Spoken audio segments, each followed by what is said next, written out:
آج بہت خوفناک دن تھا صدیق صاحب. پہلے دن ٹائم کیا ہوا ہے سر 9:35 ہے. آپ نے اپنا آج ریکارڈ توڑا ہے. نہیں, دوسری تیسری دفعہ توڑ رہا ہوں میں یار آپ اب صرف اس بات کو نگیٹ کرنا چاہ رہے ہیں کہ آپ 7:30 بجے گھر نہیں جاتے. بالکل غلط بات کی تھی آپ نے. 6:30 بجے جاتا ہوں. ٹھیک, بالکل صحیح.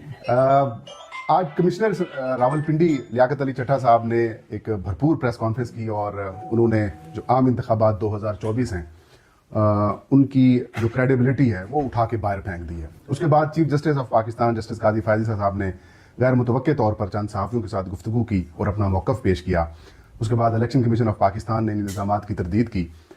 تحریک انصاف بھی کھول کر سامنے آئی اور وہ جو باتیں عمران خان صاحب کہہ رہے تھے یا پھر تحریک انصاف کہہ رہی تھی ان کی جو حقیقت جو ہے وہ کچھ ہوتی ہوئی نظر آئی.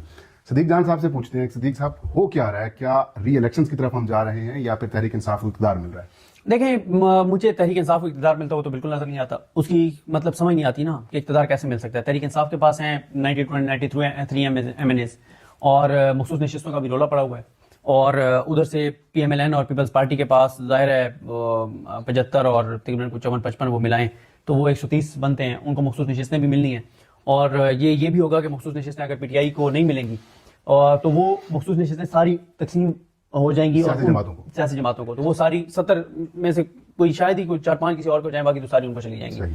تو مجھے بالکل تحریک انصاف یعنی تحریک انصاف ایک ہی صورت میں حکومت بنا سکتی ہے نا, وہ یہ ہے کہ پیپلز پارٹی ان کے ساتھ ہے اور پی ٹی آئی حکومت بنا لے. اچھا, اس میں 2 ایشوز ہیں. ایک ایشو یہ ہے کہ پیپلز پارٹی اسٹیبلشمنٹ سے پوچھے بغیر سانس بھی نہیں لے سکتی, تو وہ پی ٹی آئی کے ساتھ جائے گی.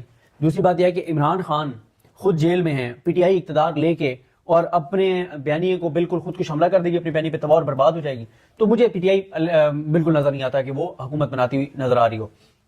نہیں, اگر کمشنر راولپنڈی صاحب کی پریس کانفرنس دیکھیں تو ایسا لگ رہا ہے جیسے پی ٹی آئی کو مینڈیٹ واپس ملنے کی کوشش. سر وہ لمبی دلی دورست اتنا آسان نہیں ہے, ملنا ہے, اس میں کوئی شک نہیں ہے ملنا ہے.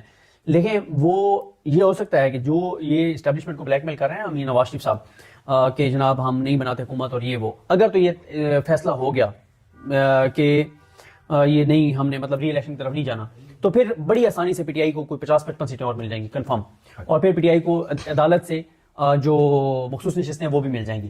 ٹھیک ہے, تو پھر تو ہے. ادروائز تو یہ پی ٹی آئی کو نشستیں ملنی ہیں اگر اس اسمبلی میں نہیں چلنا ہے تو.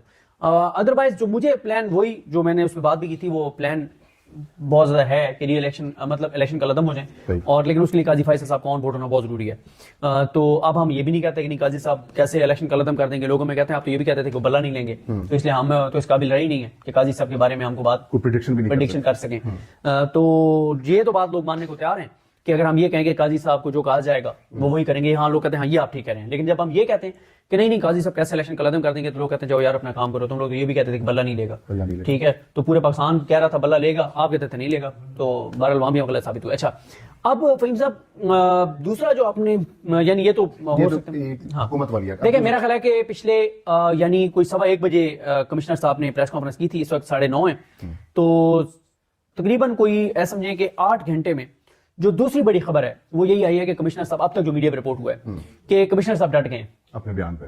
ٹھیک ہے, اور ایک اور یہ خوفناک ادھر سے ایک خبر آئی ہے کہ انہوں نے تحریری طور پہ بھی دے دی ہے کہ میں اپنی بات پہ قائم ہوں کہ یہ ہوا ہے اور ساری چیزیں.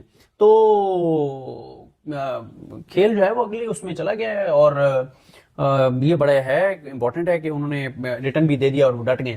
تو چیزیں جہاں تو خرابی کی طرف نہیں ہیں, اور اس سارے میں چیف جسٹس پاکستان جو ہے وہ اس وقت بڑی ایک ویک وکٹ پہ آ گئے. ان کی ایک پریس کانفرنس غیر متوقع طور پر سامنے آئی. ٹھیک ہے, الیکشن کمیشن کا موقف سامنے آیا, ان کی میٹنگ بھی چل رہی ہے.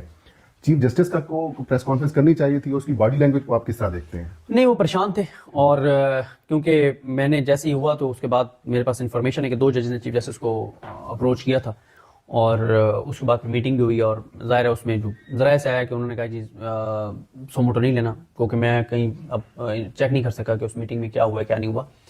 تو اب اس سارے سینیریو میں سر جی چیف جسٹس کے لیے بڑا مشکل ہو گیا ہے, کیونکہ چیف جسٹس پر ہی الزام ہے, تو وہ کیسے یہ کیس سن سکتے ہیں, وہ کیسے تحقیقات کر سکتے ہیں. تحقیقات کسی غیر جانے بندے کو کرنی چاہیے. یہ کیا ہے کہ الزام بھی چیف جسٹس قاضی فائز صاحب پر ہے, تحقیقات بھی وہ کریں گے, یہ کہاں کا بھائی وہ بنتا ہے. ٹھیک ہے, تو یہ تو انڈیپینڈنٹ کوئی کمیشن ہونا چاہیے, اور لوگوں کو پتہ ہونا چاہیے کہ یہ جو ہے آزاد لوگ ہیں, کیونکہ بیوروکریسی میں کون چیف جسٹس کو کوشچن کر سکتا ہے, یا جس طرح کے لوگ پہ کہیں اور سے نام آتے ہیں وہ بھی نہیں کر سکتے, کیونکہ قاضی صاحب آج کل موجودہ نظام میں بہت فٹ ہیں, تو پوری طرح آن بورڈ ہیں تمام چیزوں پر اس نظام کے ساتھ. تو اس لیے انڈیپینڈنٹ لوگ ہونے چاہیے, آزاد لوگ ہونے چاہیے جو اس پہ تحقیقات کر سکیں. اور قاضی صاحب کو بالکل, قاضی صاحب جب ریٹائرڈ ججز کے خلاف اور وہ سارا کچھ کر رہے ہیں, سارا کچھ ہونے کے باوجود, تو خود بھی ذرا ہاں, تو وہ سارا کچھ ان کو کرنا چاہیے. تو تحقیقات تو بہرحال ہونی چاہیے.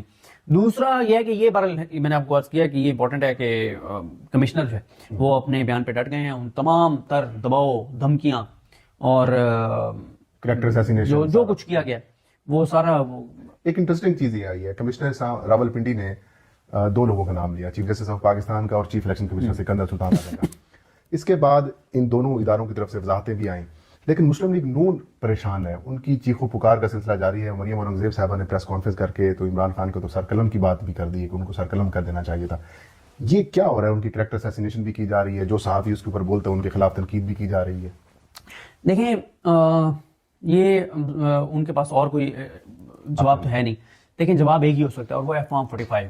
فارم 45 فارم 45 فارم 45 دکھائیں کس کے پاس ہیں. آپ کے دوست سکندر سلطان راجہ صاحب دکھا دینا. انہوں نے تو ویب سائٹ پہ جاری نہیں کہ 2018 کے الیکشن ایک ہفتے بعد سارے فارم 45 ویب سائٹ پہ تھے. ٹھیک ہے, تو ابھی یہ کریں نا. ٹھیک ہے, مریم اورنگزیب صاحب کہتے ہیں کہ اصل فارم 45 وہ ہیں جو الیکشن کمیشن نے اپنی ویب سائٹ پہ اپلوڈ کیے ہیں. کہاں کیے؟ ٹھیک ہے, فارم 46 کہاں پہ؟ ای ایم ایس نے کام کیوں نہیں کیا؟ یہ ای ایم ایس والے بتائیں, یہ آیا تھا نا کہ انٹرنیٹ نہ بھی ہو تو ای ایم ایس چلے گا. جی, وہ چیف الیکشن کمشنر صاحب اس دن جب الیکشن ہو رہے تھے 8 فروری کو, تو انہوں نے 2-3 دفعہ کہا تھا کہ انٹرنیٹ نہیں ہوگا تب بھی کام چلتا رہے کرے گا اپنا ای ایم ایس. نہیں کیا ای ایم ایس نے, کسی طور کے اوپر بھی کام نہیں کیا, اور ابھی تک کسی قسم کی انویسٹیگیشن بھی نہیں کی. یہ بتائیں پی ٹی آئی کو کیا اپلیکیشن نہیں دینی چاہیے تھی الیکشن کمیشن سے؟ ریکارڈ ہی مانگنا چاہیے تھا کہ آپ ریٹرن میں بتائیں کہ ای ایم ایس سے کتنے فیصد رزلٹ آئے ہیں اور اس کے حوالے سے میں ڈیٹیلز دیں. کوئی درخواست نہیں دی الیکشن کمیشن میں. انہوں نے پی ٹی آئی نے بہت ہی کمزوری دکھائی. ان کی جو لیگل ٹیم ہے نا, معذرت کے ساتھ بہت ہی کمزور ٹیم ہے. میں متعدد مرتبہ یہ کہتا رہا کہ جو نوٹیفیکیشنز کے اوپر بارگین کیا جا رہا ہے امیدواروں کے ساتھ, جائیں آپ کہیں کہ ہمارے امیدوار کامیاب ہو چکے ہیں, ہم نے یہ اپنی اخراجات کی تفصیلات جمع کریں, ہمارے نوٹیفیکیشن ہے.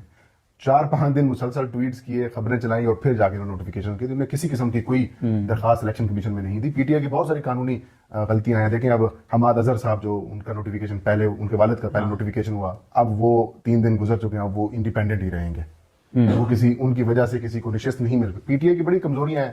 اگر خان صاحب بر وقت جو ہے وہ کلاس نہ لیتے اور اسد کیسر صاحب انٹر نہ ہوتے تو پھر شاید ان کا جو پولیٹیکل ماحول بنا ہوا ہے وہ بھی نہ بنتا. لیکن اس سب کے باوجود یہ بتائیں کہ جو تحریک انصاف کی اب اگلی حکمت عملی کیا ہونی چاہیے, ساری کیا ہوگی؟